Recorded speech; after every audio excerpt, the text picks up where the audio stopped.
আবার আমি দিয়ে যাব।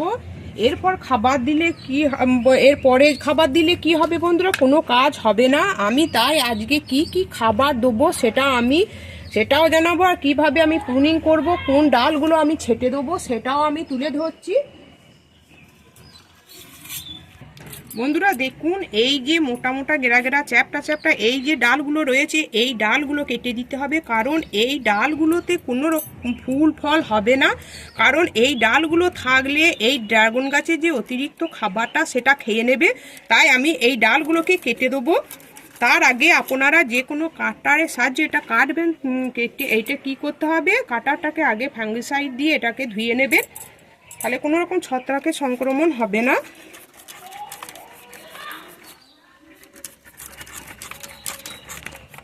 এগুলো খুব বড় হয় না, তাই আমি এই ডালগুলোকে আমি কেটে দেবো, যে কটা হয়েছে গেরা